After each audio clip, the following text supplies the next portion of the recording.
Just want to take a couple of minutes and do some acknowledgments. This afternoon, we are joined by a few of our board members. Our treasurer, Omar Dagestani, is here. He is here because I just talked to him. Oh, okay. I know I'm not imagining it because I just talked to him. Trish Rooney is here.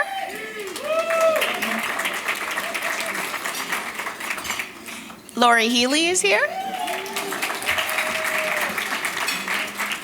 And our CEO, Dan Gibbons.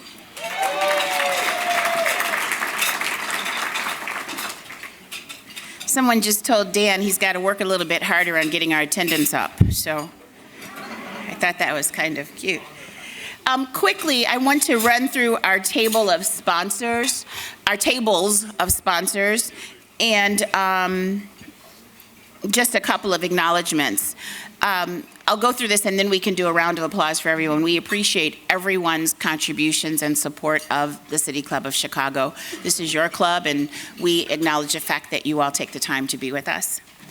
Onyx Architectural and Engineering Services, SP Murphy, BMO Bank, Chicago Federation of Labor, Pace Suburban Bus, RTA, Uber, White & Company, Stiefel, Fifth Third, Necritz Amdor Anderson Group, Christopher B. Burke Engineering, and Chicago Metropolitan Agency for Planning. Thank you all so much. We appreciate you.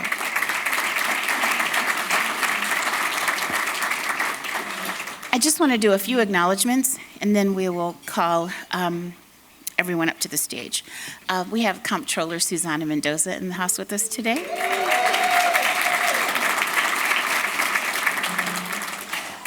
Mayor Rodney Craig.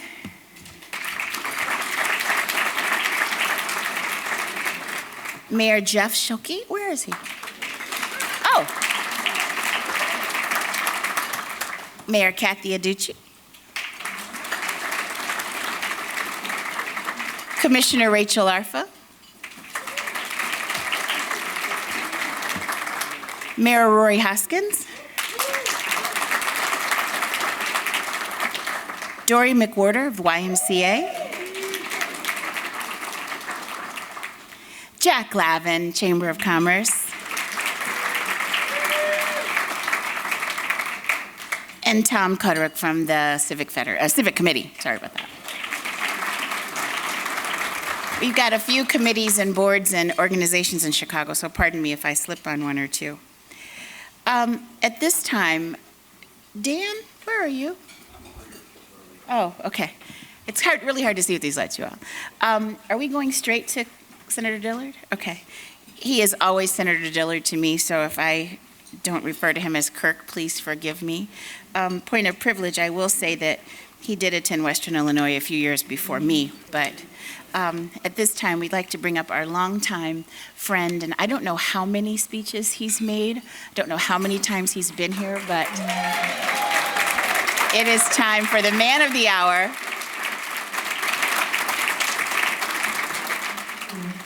For some of you, it may have been too many speeches, so good afternoon, everyone. Thank you. Like the Tony Preckwinkle, welcome. Good afternoon.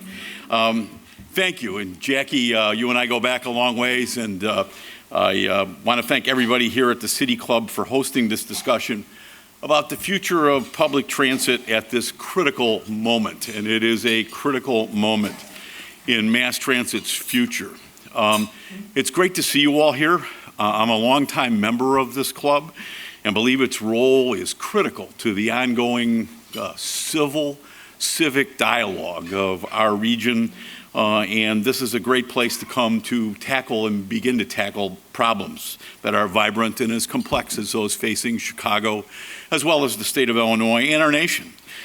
I'm thrilled to have and be joined by so many of my great board members, and they are great. They come from various places and opinions and experiences on the RTA, but I'm lucky today to have Director Bill Colson, who is down here, Nora K. Ryan, a great new addition by the mayor to our board at the RTA, Tom Kotarek, who many of you know from his Civic Federation duties, Natasha Jenkins, another great new addition, Michael Lewis, and John Yowen, who has been added by President Preckwinkle to our board, and many of you will remember his great work as the county's transportation director or superintendent. I want to thank the elected leaders that are here. I saw many of the mayors that are here. I also want to acknowledge my longtime friend and former seatmate in the state senate, great county board chair of my county, DuPage County, Dan Cronin is here, along with the former mayor of Elmhurst, Tom Marcucci. Tom says eat Ganella bread, so he works for that wonderful family. Last but not least, I want to acknowledge Leanne Redden, my executive director. Also want to thank the staff of the RTA. Leanne has worked across our region in many different transformational transportation jobs or projects. She was the planning director in Schaumburg. She's a great graduate of the University of Illinois at Urbana-Champaign. She worked at the Illinois Tollway, has led our transit system, and next year she will become the chair of the American Public Transportation Association, recognized by her peers throughout the United States as the finest, the best of transit employees.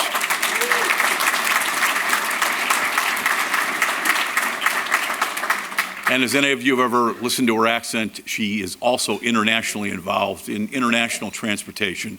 And we do take and commiserate with our colleagues throughout the world, literally throughout the world, on mass transit issues on a daily basis. He's not here today, but I want to thank President Dorval Carter of the CTA for his years of service. We have benefited from his service, and I wish him all the best at his future work, and it's critical work at St. Anthony's Hospital, where he's been on the board, and his father served at that institution or hospital for decades. And I told Dorval on a phone call the other day, I'll wave to him when my Metra train goes blowing past St. Anthony's Hospital every day. Last but not least, most importantly, I want to acknowledge my wife, Stephanie, who's here today, who's been at my side not only on trains and buses for 25 plus years, but I kidded Mayor Emanuel when we opened the new, brilliant, beautiful Wilson Avenue station that I used to ride out of this station. He goes, "You used to ride in Uptown out of here?" And I said, "Yeah, my wife lived right over here." And I said, not only when I wrote it, I knew its dire condition and need of improvement because I could look through the boards, Joe Moore, Alderman Moore, I could look through the boards and see the street below. So greatly improved the station, but I wrote it long before we ever improved it, thanks to my wife. I also really am delighted that my daughter Ava, who is a student at Indiana University, is between semesters, and she can join me today. She's a management major at Indiana, and Ava, study hard, because we sure could use your management skills in mass transit in the future. But thank you for being here, sweetheart. As a lifelong, literally from my third day of life on the CTA with my mother going to a pediatrician, I'm thrilled, I'm a lifelong rider of Metra and the CTA, to present the RTA's vision for the future of our transit system. With the 2025 legislative session in Springfield now underway, we are at a critical moment where we must think big to fix the chronic underfunding and disjointed governance that have plagued our transit system for too long. There is no time to delay because the consequences of inaction are dire. We need a legislative solution by the end of the legislature session, which is the end of May, around Memorial Day. The federal relief funds that have kept Chicago's buses and trains operating since the early stages of the pandemic are going to run out early next year. And we are creating, or will have created when those funds run out, a budget gap of about $770 million annually. That's what we call the fiscal cliff. That's 20% of the operating budget of mass transit. The legislature has to act by the end of this session in May to increase state investment and to allow the RTA to collect additional revenues locally, or our riders will need to prepare for severe service cuts and fare increases. According to RTA analysis, leaving a 20% hole in the regional operating budget would require the CTA, Metra, and PACE to cut service by 40%. If service is cut to this degree, buses in the city will have a 25-minute headway for what used to be 15 minutes, and we would have to see the end of 24-hour service. Most major cities in the world don't have 24-hour service like we do here. In the suburbs, a 45-minute headway for Melinda Metzger's PACE could become nearly an hour between buses. And a Metra line that ran 90 trains a day could be cut down to 50. The double-digit dip in ridership growth that the CTA and Metra have fought to achieve, or double ridership increase that they've achieved over the last couple of years would come to a screeching halt. And we don't have 12% increases in ridership without a lot of innovation and a lot of hard work. We still move 1.2 million riders a day in this region. Operators that have been recruited to learn how to operate trains and buses, some of those folks would have to be laid off. And riders would start to abandon the system as we would have to increase fares, and because of long waits and overcrowding, because of less service and less trains. And so it would become less useful for some of these riders to continue to use our services. A 40% cut to service would add tens of thousands of cars to our already congested roadways. Can you imagine the L, which may bring 50,000 riders a day into the central business district, if just 10,000 of those people decided they were going to drive? We would have longer wait times and overcrowding, but we would need 20 extra lanes of expressway just to get those people here. And we're not talking about delays like we see bumper to bumper. We're literally talking gridlock. The extraordinary economic and environmental aspects of our mass transit system, cleaner air, as our roads become more clogged, businesses won't be able, Jack Lavin, to get their workers to places of work. Our labor force would suffer.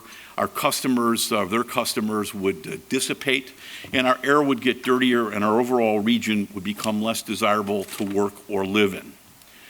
But it doesn't have to be this way, folks. It doesn't have to be this way. At your seats or the QR code on the screen is a document laying out the RTA's vision for a transit system that just doesn't avert disaster, but is transformed in ways that benefit everyone, regardless of where you live or what mode of transportation you may take. It's time for Chicago's regional transit system to take its place among the world's best by investing in better service system-wide.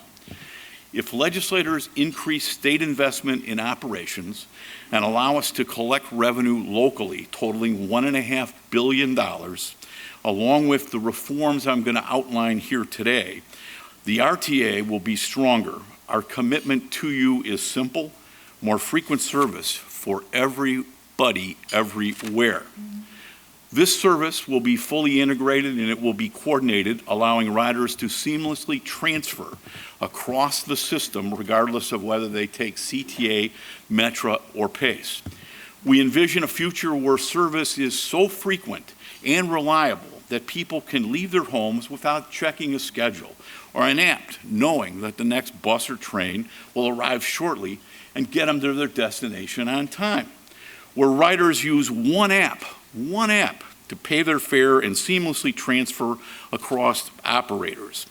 Where buses travel faster in dedicated lanes with priority traffic signaling like ambulances or emergency vehicles have, and on the region's busiest routes, offer riders a really convenient, fast way to bypass traffic.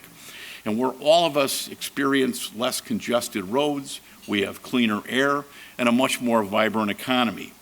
Independent agencies and advocates, not just the RTA, agree that $1.5 billion annually to transform the transit system and deliver more frequent service everywhere is the key number. But we're not asking for a blank check or a bailout. These experts agree that our region has been radically, historically underfunded for decades, creating a system that runs so lean that on every national survey, Chicago always has the lowest operating cost per mile in the country.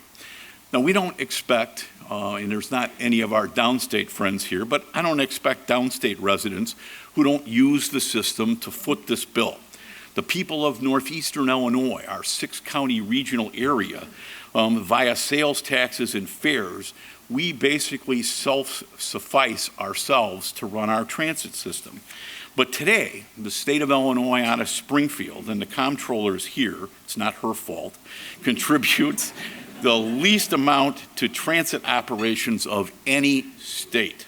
17% of our operating costs come from Springfield, compared to 28% in New York, 44% in Boston, and 50% in Philadelphia. And Susanna, thanks for getting our payment schedule for what you do owe us from Springfield on time. We deeply appreciate it. One example of where the state needs to better meet its obligation is the funding. Let me give you an example of ADA paratransit, transportation for people with disabilities. These are free and reduced fare. It's a free and reduced fare program. In 2024, the state reimbursed us for this $250 million cost, a measly $9 million. So that's one place that we have to have Springfield step up and fund the mandates it puts on us. With $1.5 billion in new funding, unlocking service increases of 40%, and a strengthened regional authority at the RTA, we can free up Melinda and whoever will replace Dorval Carter and Jim Derwinski of Metra to do what they do best, and that's operate systems pretty well. The RTA will set service standards in conjunction with them that assures that every rider across our systems are going to see much more frequent service. $1.5 billion in annual funding would allow a strengthened RTA to oversee regional minimum fare standards that can cut customer wait times for a train or a bus by as much as 50%. Trains in the city will run every 5 to 10 minutes on the L, every day with better service in midday, evenings, especially the evening rush, and will continue to be able to run overnight, like many cities don't provide today. In the city and the suburbs, Metra's evolving rail service, and they've been very innovative with more and more regional trains, would run 30 minutes apart on selected routes. So that train sets, as we call them, trains 90 a day on some lines could go to 120 trains a day. This means reducing midday gaps in services, and obviously we would increase weekend service and night service as well. With sustainable funding, a stronger RTA, and commitment from local and county governments of transportation, our bus service would be transformed fundamentally with rapid bus service every 10 minutes or less in the city and 15 to 20 minutes in the suburbs. Melinda Metzger's innovations at pace with the Pulse, and for you Northwest suburban mayors, and Bus on Shoulder has been transformative. Today, we are last among our peers in miles of dedicated bus lanes. So speed is critical to getting people to ride the CTA. We're dead last in America in the number of bus rapid transit lines we have. Let me once again espouse that we are rebuilding North Lakeshore Drive, a 50-year project, and we are not adding a bus rapid transit line to the proposed plans that are out there. That line moves that route takes 75 CTA bus riders a day up and down it, and we need more bus rapid transit routes on our busiest routes. Not every route can have that kind of level of service, but we do propose that bus service and time, even on our regular routes, will be greatly diminished in terms of waiting time. To me, folks, frequency is freedom. It is the freedom to walk to a transit stop or a station and trust that a bus or train is going to be there shortly to take you where you need to go in a way that you know you will be on time. More reliable and frequent service will increase ridership, and it also stretches our operating dollars for those of you who are in the business world, and it saves time and money while opening new possibilities for travel and connection across the region. Importantly, better transit benefits non-riders too. For every dollar invested in mass transit, historically the return is $4 in other return on investment activity. Everybody benefits. There's nothing, not even education, that has a 4-to-1 return on dollars invested like mass transit. A report this month just let everybody know in this room what we already know. We're the second most congested traffic city in the world, But as more people choose transit over driving because it makes economic sense and is more convenient, that will deteriorate and we will fall farther down on the delays. Some 100 hours a year we all sit in traffic on the Eisenhower and the Edens and the Kennedy. I often say, and I was just down on the south side for the signing of the historic Red Line extension on Friday, transit's the economic equalizer. I think we can all agree our region needs to do more to bring service to underutilized or areas that have been neglected historically by our city. Now reform. That's a lot it's been in the news a lot. There's a lot of talk about reform. As a former state senator, I agree with Governor Pritzker and legislative leaders who have said, and Jack Lavin, that any new funding or revenue must come from reforms. And we must make sure that we spend any new money efficiently and in ways that benefit riders everywhere, every one of our 6 counties.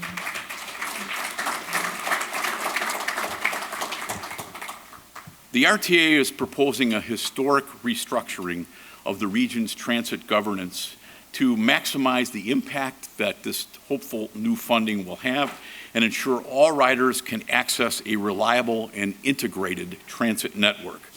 Rather than distributing key responsibilities across 3 agencies, the RTA proposes that this reform would result in one agency, the RTA, being accountable to riders and legislators on the most important issues: fares, service quality, and capital investment.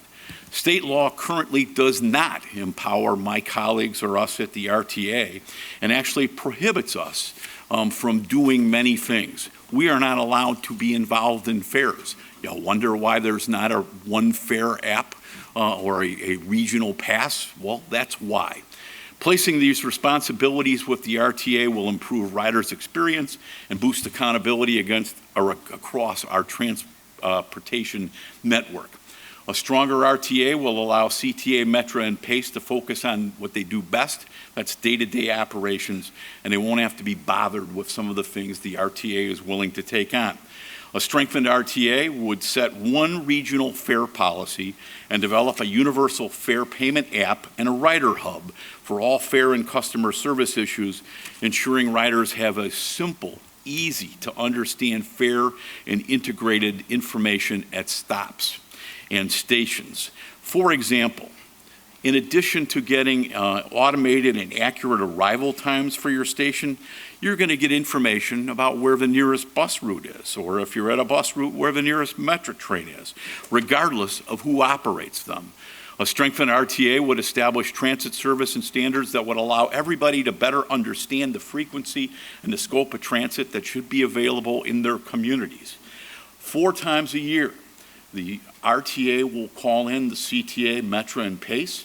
We're going to work with them, and they're going to be required to report to the RTA on the level of service they are providing to ensure it's meeting the standards that we have been set out, or we have set. If the operator is not meeting those standards, the RTA board would require improvement before giving them any new money, and we'll have incentives for them to meet those with extra money and extra services if they so exceed what they're supposed to do.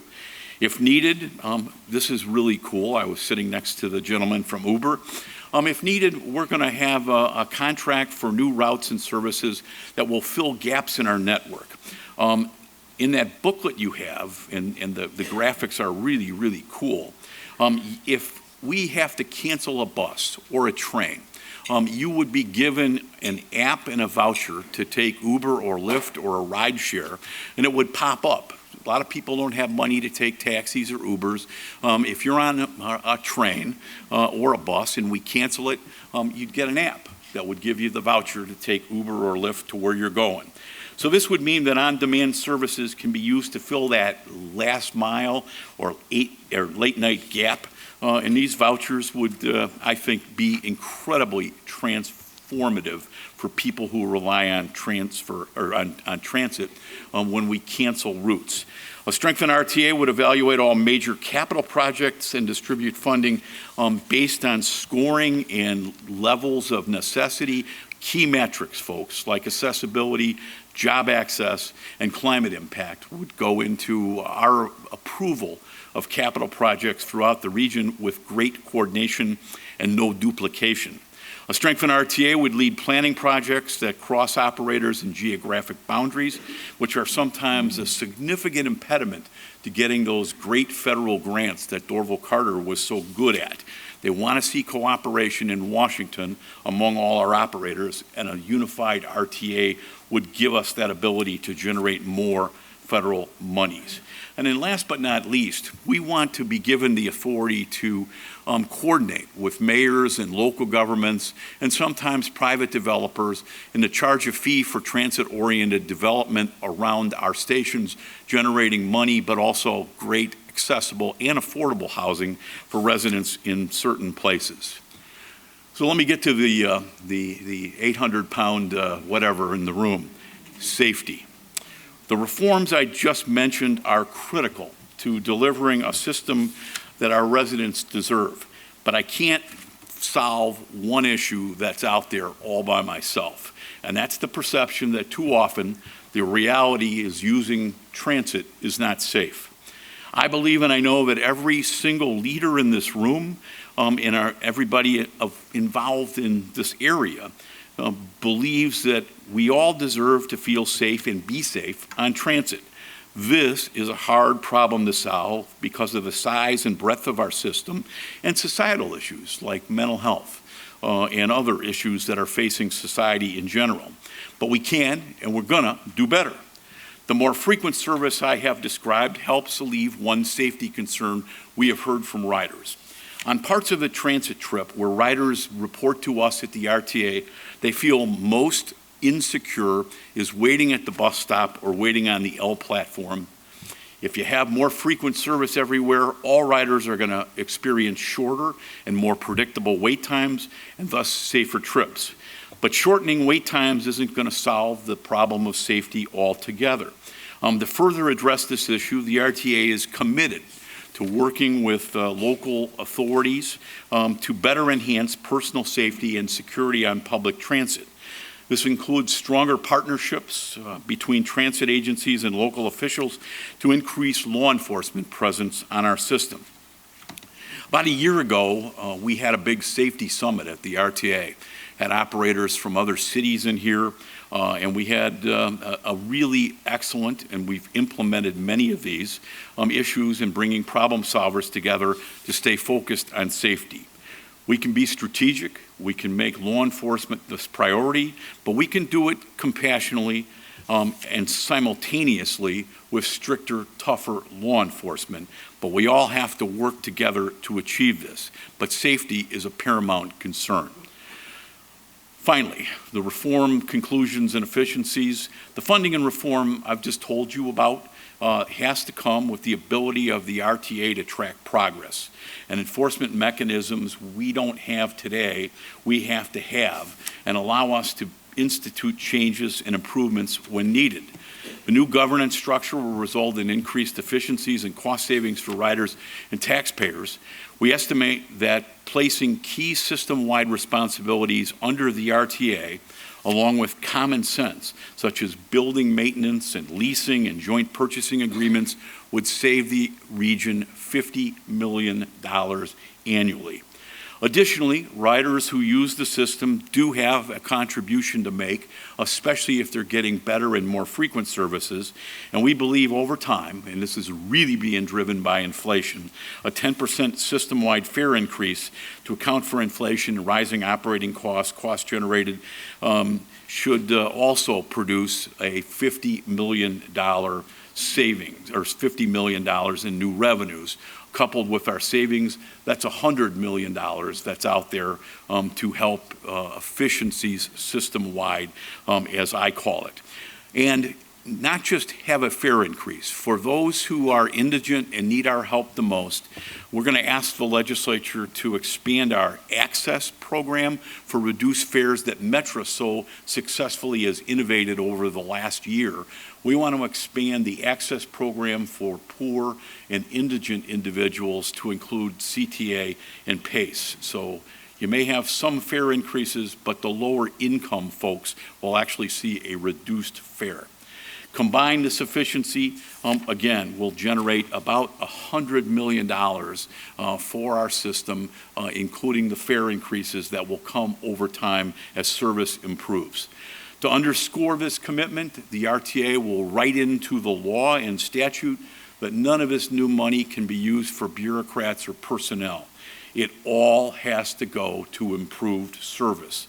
Our plan is to spend the additional money on what matters most. That's more buses, more trains, and more service.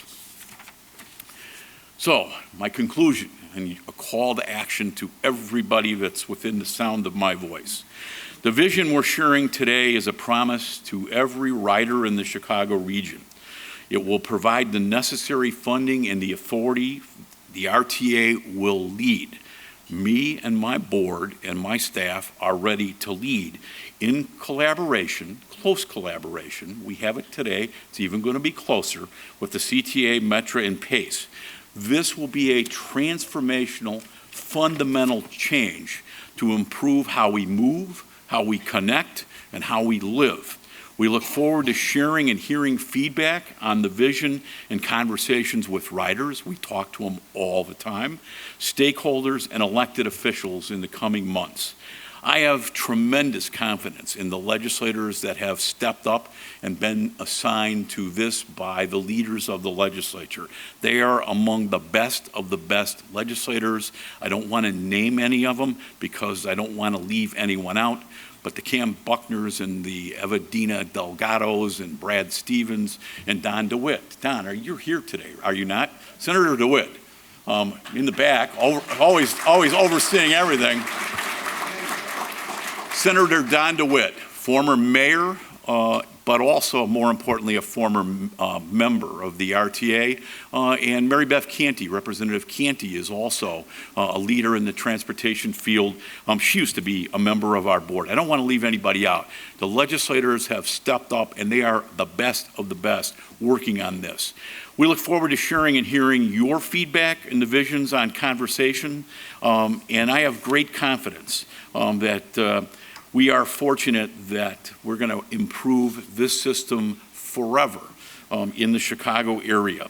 Everybody in this room, in this region, has a role to play to make sure that our vision becomes reality. Whether you agree with me or not, and some of you may not agree with me, your legislators and the governor need to hear from you, and they need to hear your voice and thoughts on this. On February 11th, we're going to hold our 6th meeting of the RTA's Transit is the Answer Coalition. This coalition of writers and advocates and academics and leaders has been essential in shaping this vision I talk about today. And our next meeting is going to focus on legislative strategy for those of you who are here who have an interest in this. Feedback on our proposal, and also how we can get the legislators to get this done. These meetings are vital. They're open to the public, and you can register at rtachicago.org or use the QR code behind me. Even if you can't attend, stay engaged. Talk to your legislators, talk to your local officials, talk to us. So, if you need some motivation, just spend a moment imagining the two worlds that I've sort of outlined for you today. A region that has missed the opportunity to transform transit, that has 40% less buses and trains operating, where ridership is falling, and the result is skyrocketing congestion, employers not being able to get employees or customers to their stores or factories, and the result will be less economic growth. Again, a 4-to-1 return on mass transit investment. Our region has found on all occasions the political courage most times to tackle decades-long problems. We have and can have more frequent and reliable service everywhere, and where travel is seamless between operators and where issues facing the system are dealt with in a timely and accountable manner is the way to go. I'm an optimist by nature. Many of you have known me for a long time, like Jackie, and I'm a great believer in not just mass transit as a fundamental backbone of our city and the surrounding villages, but I'm a believer in our residents and the leaders and the business and labor leaders we have to seize this opportunity and build a better future. On my conference table, everybody that the RTA knows that I have Daniel Burnham's plan. It's there as a reminder every day to think big, as I said at the outset, and make no small plans. And these are no small plans. If you've ever heard me speak in conclusion on this topic, you've heard me say that where transit goes, the economy and communities grow. I say it because it's true. And where transit is improved and expanded, ridership grows and access to jobs and opportunity grows, and we will all reap its benefits. So I hope you'll join with us in working together to transform public transit. I'm eager to answer any questions that the now voice-challenged Dan Gibbons has for me over here. And stay in touch, folks. Thank you for letting us at the RTA share our vision.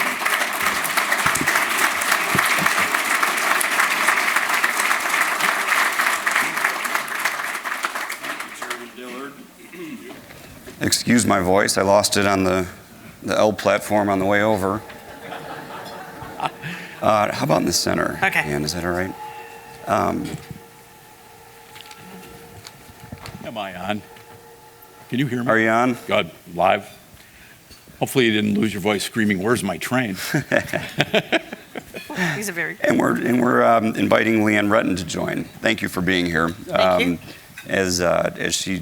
We have so many questions from so many great questions that I'm going to get right into. I have some of my own, but then we've got submitted questions. If anyone has a burning question, you can still send it up. But I get the feeling we're going to run out of time, so let's get right to it. And thank you for answering a whole bunch of my questions. Good. Already, like about the apps and the fare cards, and there's plenty here with very interested audience. But we do understand. I mean, we have City Club. We had a program on the downtown revitalization yesterday. We have public safety programs all the time. We have education. I mean, you name it. Every one of these require funding. It's all about funding. Why should transit be at the top of that list? I'll start. 4-to-1 return on investment. And we are also, and I have spent a lot of time with the mayor lately, and I've always spent time with teachers. We are Chicago's school bus as well. Out in Elmhurst, Mayor Marcucci, you've got yellow school buses that take people to York High School. In Chicago, whether you go to the Chicago Public Schools or St. Ignatius or any place, or DePaul University like me, you take the CTA. So the CTA is your yellow school bus. And I'm all for funding education, but nobody has a 4-to-1 return on investment. And again, Dan, 1.2 million riders today. We used to be about 1.8 million, 1.6 million. That's a sixth. I tell my downstate colleagues, that's a sixth of the state's population is riding on the RTA system each day. And I didn't say it, but about 3/4 of the state's treasury now comes, Comptroller Mendoza, from the 6-county metropolitan area. So a strengthened RTA with the better economic improvements we can have here helps schools in Pinckneyville and Peoria. So one of your slides, you did mention the fiscal cliff. I feel like we hear that as often as we hear that government shut down. I don't know, every 2 months, 3 months. This kind of seems a little more real. Obviously, the post-pandemic funding is going to be running out. But how real is this, and how devastating might it be if we don't make some of these investments? I get the money question. Okay.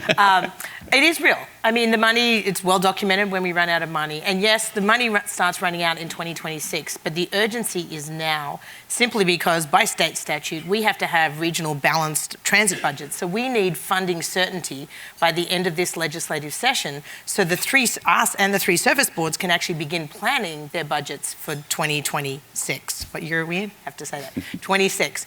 But and the chairman sort of touched on it, that if we're at this sort of decision point, we can choose to invest and sort of double down and leverage the momentum, the growth that we've had, double-digit ridership growth across the three operators for the last 3 years. Or if we choose not to invest, we go in the complete opposite direction of this downward spiral of service cuts and fare increases, and it just keeps compounding upon each other. If we don't have that funding certainty by May, we have to plan for those budget cuts and service increases. Service decreases, I should say. And it's just dire. So any of those benefits that the chairman sort of articulated in that transformative vision have no opportunity to actually come to fruition. And I think as a region, beyond sort of the education, but it's an underpinning to any modern society, public transportation is almost a fundamental right for a good economy and a good region. And I think that that's why we're really sounding that alarm bell now, because it has to be resolved this legislative cycle. You know, and Dan, one other comment, and I don't know if I mentioned, Senator Ram Villavalam has hosted ad nauseum hearings over the summer, 6 of them, some 30 hours of testing. But we cannot just flip a switch and make these reductions.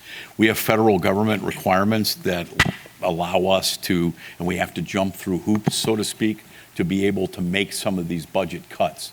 So, you know, I'm a former legislator. I'm a procrastinator, as my wife will tell you, sometimes too much. But you can't procrastinate because we have federal requirements that take time before we run out of money completely in 2026 that we must answer to the federal government for. So how do you get this done? I mean, let's be practical. We're sounding alarms, like you said. So is everyone else, right? There's a lack of funding for all sorts of issues. Legislators need to make decisions. Suzanne Mendoza can't just open up the checkbook as much as we'd love for her to. How does it practically happen? And can this happen? Is this bold vision realistic? Well, I think if nothing good has come from this, is people now do realize mass transit is critical. That hasn't always been the case. I served in the legislature for quite a while, and sometimes I don't think people realized how critical mass transit is. I think they now realize it. But this is a top priority. We're asking for, innovation among the legislative leaders. Some of it could be to embolden and empower the RTA to look for local sources here. So maybe the legislators like Senator DeWitt don't actually have to decide all of the revenue options that are there, but they're going to have to come up with some because 1.2 million riders a day depend on this, and they're going to have to make some very, very difficult decisions.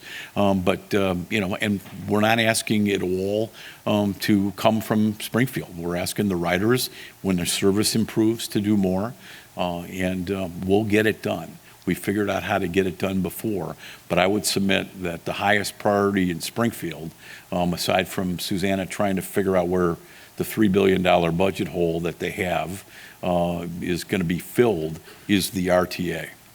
And if I can just add, I think we're delivering on what's been asked of us. We've been asked to provide what is the vision for transit for the future, which the chairman has talked about today. But all of that is really the product of years' worth of work from the RTA staff across our entire region. And it's hearing from riders, stakeholders, advocates, taxpayers, community leaders to help us create that vision. And we've heard loudly and clearly too, it's not just about a vision, it's about delivering reforms, and those reforms are very specific and very rider-centric, very rider-focused. We're not just proposing reform for the sake of reform. It's really meant to be sort of not this broad sweep of let's just change everything. It's very intentional, very focused on trying to deliver those outcomes which we know have been pain points for riders across our region. So it's a commitment of this sort of full package. It's kind of connecting those dots between here's the vision, here's what it'll cost, but here's what you get for that. And I think with those reforms and empowering the RTA, freeing up, unburdening the three operators to do the things that they do best to deliver those services, I think that this is sort of a visionary package for the future that really can deliver what the taxpayers and the riders of this region deserve. It's nice to hear that you're talking to the riders. I mean, some might take that for granted. When you're talking with riders and users, what are you hearing? Actually, and this could lead into I think Bob Dion has a question that's, obviously you mentioned the recent news and the traffic that top of the list for in the country. But Bob Dion mentioned, what is the biggest hurdle in getting people out of their cars and back to using public transit? I think frequency and reliability. People want frequency. They want to know that you're going to get in 25 minutes from Western Springs to downtown Chicago, if that's where you're going, or if you want to go see your grandmother out in Aurora, you're going to get there. So frequency is the big thing. I mentioned, and I'm very always cautious where I mention it, but they also want to be safe. And I'm not one that, doesn't understand safety is a big concern. I hear it with my employees all the time. I'm at a big law firm downtown, and there's not a week that doesn't go by when one of my employees doesn't give me some story about what happened to him on the brown line, blue line, the number 9 bus. But it's frequency and reliability. That's the big thing to get them out of their car. And I think the collection of that sort of integration of services too. So it's across the 3 service boards. So it's seamless in terms of how you plan your trip, how you pay for your trip, how you actually ride. It's irrelevant as who's driving that bus or that train, who's that service provider. Shouldn't matter. And that's, I think, the vision that we're trying to, and with that reform agenda with the monies really could allow this region to deliver that. And I'll give you one more, and it kind of gets lost here. I used to, when times were good, I would say you can save, if you dump the pump, if you're a 2-car family and you get rid of one, if you take transit daily to your place of employment instead of driving, the average savings is $12,000 a year. We have high real estate taxes in metropolitan Chicago. That $12,000 will help mitigate high property taxes any day. Sure. You mentioned the different agencies that exist now, and it shouldn't matter who's driving the bus or whose name is posted there, but it does, right? I mean, these are 3 organizations. They have 3 boards. They have 3 budget lines, more than that. How is this going to work with these entities who may get, I don't know what you want to call it, maybe I'll ask you that. What's happening here? Are we breaking up other entities? Are we combining? Are we condensing? What's going to happen with? Thanks. No, we're not proposing. I mean, if the legislature wants to change the structure of our board, they did it in 2008, or any of the service boards, I think that's a conversation for the legislators and the appointing authorities of this region. I'm personally agnostic. I'll report to whoever and deliver on what we're expected to deliver. But I think that the important part is that we are thinking about more monies coming into the region, and then the RTA really engaging with the 3 service boards in a more constructive way on the front end of conversation. A lot of the work that we end up doing is kind of at the back end of sort of budget planning and things like that. And so not trying to, the reality is, even if we had, with the 3 boards that we have, the 3 operators we have, there's still 3 very different kinds of operations. That's never going to change, right? So we have 3 very different market profiles serving a very broad and diverse region. And I don't think there's anything wrong with that. I think what we're trying to do is put forward a vision that is very much outcome focused, to your point about sort of the pain points that riders have been telling us about, and driving answers and solutions that allow those burdens and those pain points to go away. So thinking about what is a regional fair payment system, what is better integrations of services, how can the RTA, with the monies, and as we talked about for the example of the service standards planning, and I don't mean to get too weedy, but I think it's a good example, that we work with the service boards on the front end to sort of define what those expectations of levels of service are across our region. So what you provide in the downtown urban area with CTA is going to be a different level of service that's going to happen in the McHenry counties in the Pace suburban area. But if we, on the front end, define what that looks like, everybody knows, taxpayers, riders, and the operators know what that looks like on the front end, then we fund accordingly. Again, it's predicated on having the additional funding, but you fund that accordingly, and then they provide that level of service. Everybody kind of has that baseline and knows what those expectations are, what we're working towards. And then asking the service boards to come in every quarter. We do this on the financial side of things, but sort of upping the ante in terms of that accountability, but that transparency. That burden now sort of falls to the RTA to make sure that it's being sort of delivered and holding everybody accountable. And as the chairman said, if there is a problem, it can be, there can be earlier intervention, both in terms of support, but also finding ways to fix it. And then, the final stick could be that no new monies are going to flow unless some of this stuff gets fixed. And so I think those combination of those elements really are the transformative way of doing things. That is certainly not the way things happen now. Great. Well, a specific question, while we're still on funding, this comes from Stephen Ranks from American Surveying and Engineering. Any thoughts on the Illinois Tollway providing funds? I think there was a recent article in Cranes about this. As a former elected official, I'm glad I don't have to make the funding choices that are out there. So we don't, at the RTA, we're agnostic. We just know we have a need for $1.5 billion of a variety of different sources, including our $50 million or $100 million in efficiencies. But no, we don't have any call for anything. That's up to people who's at a higher pay grade than me, the legislature and the governor. You had mentioned last mile a bit. I'd like to dive in a little more on that. Aaron Foley, actually from Lime, asks if you can speak to how shared micromobility, such as e-bikes and e-scooters, can be used to expand the RTA's reach as a first and last mile. Absolutely. And I think as a region, sort of this integrated and seamless payment system could be very much a piece of that. We've sort of dabbled with that a little bit in our region. I think we could expand upon that. And it's not just about the e-scooters and the e-bikes, but it's further expanding. RTA did some demos early on. Pace has kind of picked up the mantle and running with that in terms of some of that first, last mile and some of their connective services, especially in the suburban areas. I think what we need to do is it's not one size fits all and recognize that, but then we need to be funding and providing easy ways for people to get not just access to that information, but access to way to connect and actually pay for those services as well. Great. Politics always factors in here. I know we've kind of touched on it a bit. I think the governor is a pretty important part of this equation. Where does the governor stand on this, and its level of priority? We obviously, and when I see the governor, there's not a time that he doesn't look at me and say, what are we doing? Where do we stand?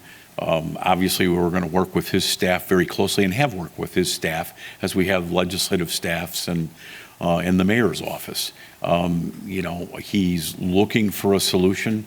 He is obviously I wouldn't say a major player. He may be the major player, because in the end, whatever solutions Senator DeWitt and his colleagues come up with, the governor is going to have to sign. So the governor, I think, will be happy that we say no new revenue without reform. We've laid out the reform that I believe he's asking for. And I think, with lots of discussions to take place between now and May, the governor and we will be in accord at the end. And we want his input. We were on the phone yesterday with his chief transportation people. He has a new secretary of transportation who this audience in GIA will know very well from her time with the city as the city's commissioner of transportation.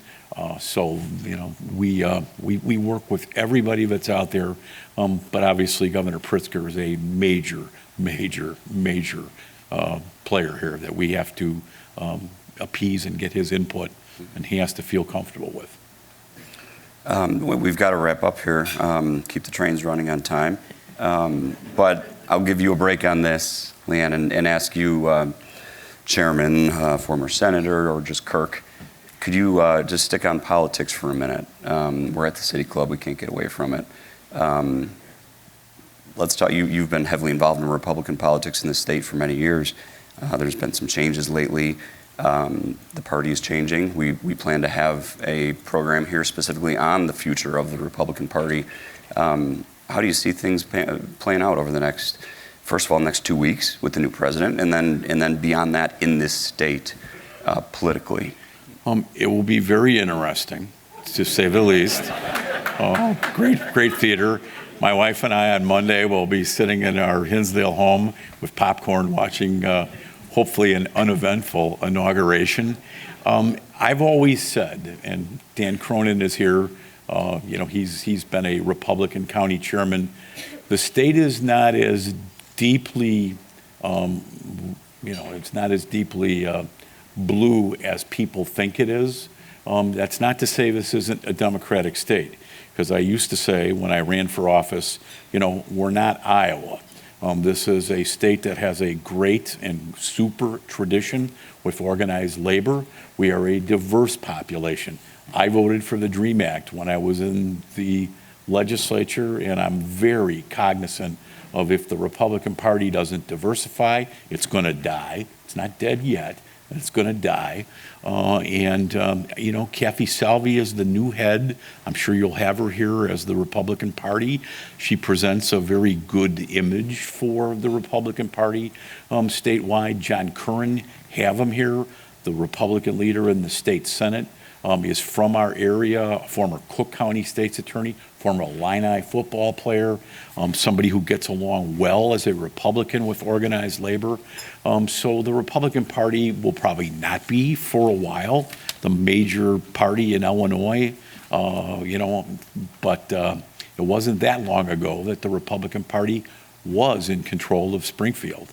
And it's not as deeply a blue state as Susana Mendoza may want it to be, but this is a Democratic state with organized labor, and one of the challenges of the Republican Party, because Dan and I live this as suburbanites in the Senate, is downstate is so different on many issues, socially, gun control, lots of issues, including economically, as I told you all today. The state's lion's share of the treasury comes from the 6-county metropolitan area. So the Republican Party has its work cut out for us, but I'm confident they'll close the gap. Let's put it that way. Okay. Well, so much more to discuss. We hope you'll come back. Leanne, we hope you'll come back as well. Thank you for joining us for this portion of the program. We do have a program coming up on the 30th with President Killeen from the University of Illinois System. He's got some really exciting things that he's going to be talking about, especially with regards to sustainability. So we hope you'll all join us for that. We're going to announce something pretty soon about a unique auto show event. We do like autos as well. You could take the train to the program, maybe at McCormick Place. So there's a lot to come and a lot more to discuss, a lot more transit-oriented discussions that we're committed to having here at the City Club. And we take all your ideas and we bring them to this stage. So please keep them coming. Please keep these action items are important for us to kind of go out there, and I'm not going to tell you what to do as City Club, but to make your voice heard. You are all making the city move forward. So hugely important, and thank you again, Chairman Dillard, and thanks all of you for being here today. Thank you all.